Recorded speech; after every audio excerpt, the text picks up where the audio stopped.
அனைவருக்கும் வணக்கம். இன்றைய பதிவில் வசு சரித்திரம் குறித்து பார்க்க இருக்கின்றோம்.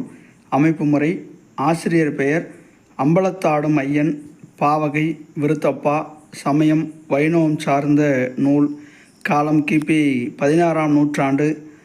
இதில் படலங்கள் அப்படின்ற அமைப்பு முறை இருக்குது. 32 படலங்களை கொண்டதாக வசு சரித்திரம் இருக்குது.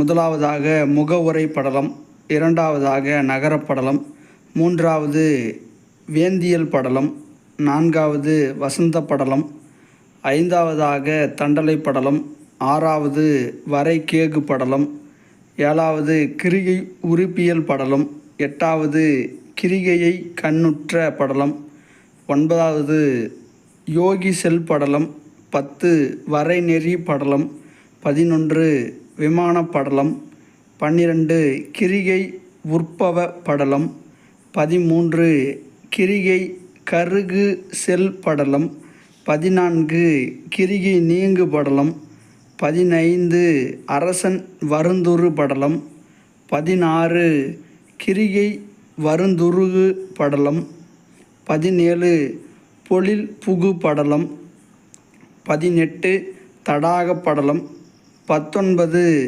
மதன பூசை படலம், 20 மாலை படலம், 21 சந்திரோதய படலம், 22 சந்திரோ பாலம்பண படலம், 23 மன்மதோ பாலம் பண படலம், 24 தூதி வரு படலம், 25 இந்திரன் வரு படலம், 26 மனம் பேசு படலம், 27 நகர்புரி படலம், 28 அரசன் வரு படலம், 29 கோலஞ்சை படலம், 30 பவனி படலம், 31 வதுவை படலம், 32 மீட்சி படலம்.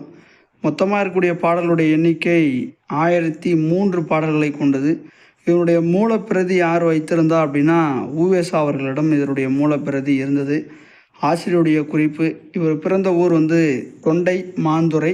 இது திருச்சிராப்பள்ளி, அதாவது திருச்சி மாவட்டத்தைச் சேர்ந்தது. தந்தையினுடைய பெயர் திருமலை ராயர். திருமலை ராயர் அப்படின்ற பெயரில் பல பேர் இருந்திருக்காங்க. ஆனால் இது ஒரு அனுமானத்தின் அடிப்படையில் தான் அந்த பெயரை சொல்கிறாங்க. இவர் பிறந்த குலம் பார்த்திங்கன்னா பண்டகுலம். பண்டகுலம் அப்படின்னா விஜயநகரத்தை சார்ந்த ஆரவீடி என்ற பரம்பரையினரை குறிக்கக்கூடிய சொல்லாக அந்த பண்டகுலம் அப்படின்ற சொல்லை பயன்படுத்தியிருக்காங்க. இவர் திருவாலிகண்டபுரத்து சிவபெருமானிடம் அளவில்லாத பக்தியை கொண்டு இருந்ததுனால ஒரு சிறந்த சிவபக்தராகவும் இவர் இருந்திருக்காரு. இதனுடைய பொதுவான நூல் குறிப்புகள் அப்படின்னு பார்க்குறப்போ மகாபாரத்தினுடைய கிளை கதைகளை சொல்லக்கூடிய ஒரு நூலாக இந்த நூலை நம்ம பார்க்க முடியுது. உபரி சர வசு என்ற சிறப்பு பெயர் கொண்ட சேதி நாட்டு மன்னனுடைய வரலாற்றை தமிழ் பாடல்களில் உணர்த்தக்கூடிய ஒரு காப்பியமாக இந்த வசு சரித்திரத்தை பார்க்கலாம்.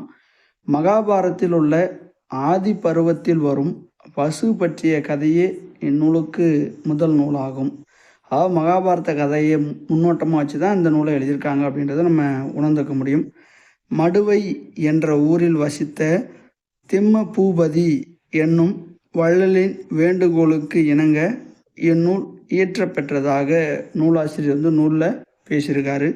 இதனுடைய வழிநூல் எது அப்படின்னு பார்த்தோம்னா ராம ராஜ பூஷ்ண கவி எழுதின வசு சரித்திரம் தான் இந்த நூலை எழுதுவதற்கான ஒரு காரணகர்த்தமாக அந்த நூல் இருந்திருக்கு. எந்த நூல் அப்படின்னா ராமராஜ பூஷ்ண கவி எழுதின வசு சரித்திரம்.